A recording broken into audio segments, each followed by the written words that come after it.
Final timeout for the 07 football team in the Horseshoe. Welcome to Buckeye Football Weekly. I'm Jeff Hogan alongside head coach Jim Tressel. And a roller coaster of emotion on this particular day, even without a football game, because it's senior day and a lot on the line for those guys. 15 of them. And, Coach, a lot of contributions and various contributions. Starters, you got guys playing on the practice squad, scout team, you got guys doing special teams, a lot of different guys here. Well, no question. And, a lot of the discussion back in the spring when this season kind of began was, would we have the type of senior class that could lead us to do some good things? And they have.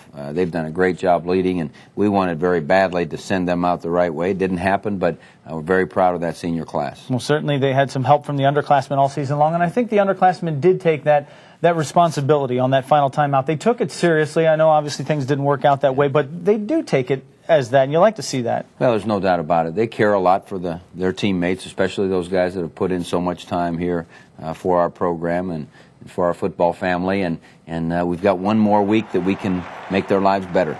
Well, certainly, and as we talk about this week, Coach, you see a guy like Larry Grant, short time that he was here as a junior college transfer. Kirk Barton, fifth-year senior, Deontay Johnson, and Pepper Johnson out there with a bye week. Got to see his son out there for senior day. Pretty special for him to have a chance to be there with his son and be there for the coin toss, and he won the coin toss for us, so I think we got to receive. Well, and look at that, and it must have sparked some mojo because it only took 2 plays, and Ohio State goes up top, 65 yards here on the opening play. Did you see something deep? Was that your first call, or was that a read? Well, that was a read that Todd made, and it was one of the looks on the read, and he found it, and then Beanie found the end zone, did a good job cutting back, and 7-0, and that was a great start. Well, certainly nobody ever argues about that, and knowing what we know about how the game went, you never get that false sense of security that things are going to be okay, especially when you have return drives like this and an 80-yard run against you. Well, it was a tough one. It was just against one of our base defenses, and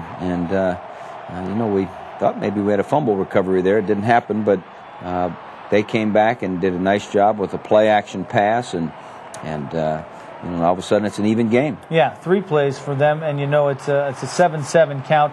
And Todd Beckman began this last week with some critical runs. He did it again all day against Really Illinois. Did a good job of stepping up when the receivers were covered, and they were doubling some people and sending a lot of people to cover, and he stepped up and ran. He stepped up and threw, like here to Jake Ballard, and we're moving it back down the field. Yeah, 23 on the run, 22 on the pass, and then 2nd and 12 from the 19, and Mo Wells goes 19 in for pay dirt. Well, that was a good return drive at him, and good job by Mo, and good job blocking up front.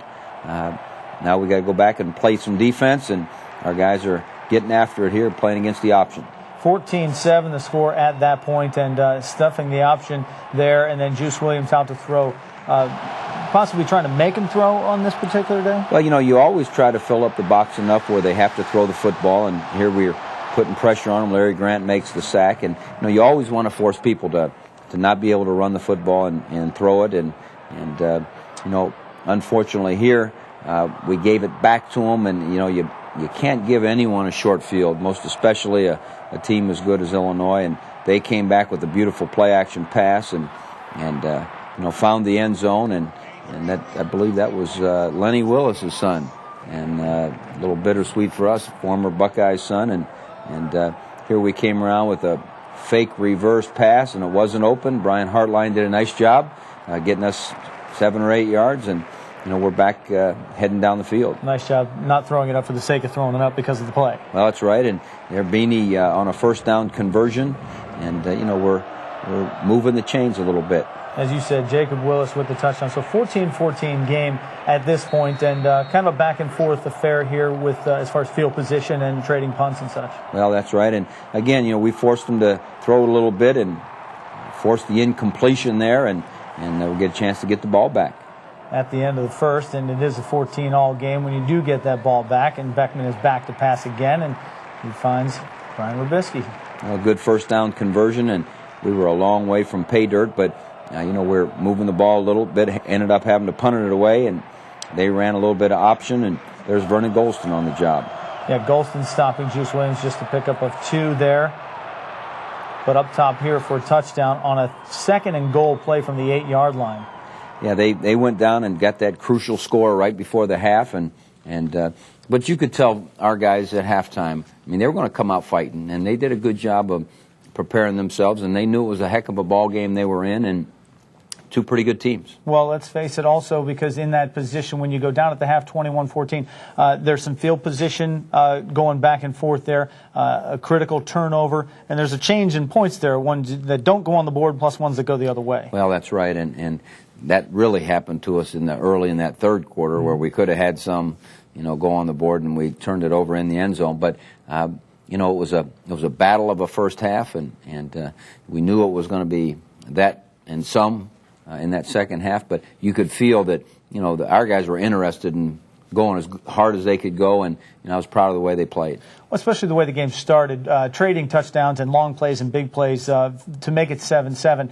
It's not going to keep up that pace. Somebody's got to settle in, and when it got to 14-14, you thought maybe that was the area. Well, that's right, and they did a good job and went down and got that one before the half, and now we had to come out in that second half and see if we could re-seize the momentum. All right, 21-14 as we go to break. We know that the Illini are getting the ball to start the second half. We're going to take a break, and we'll be back with Buckeye Profiles after this.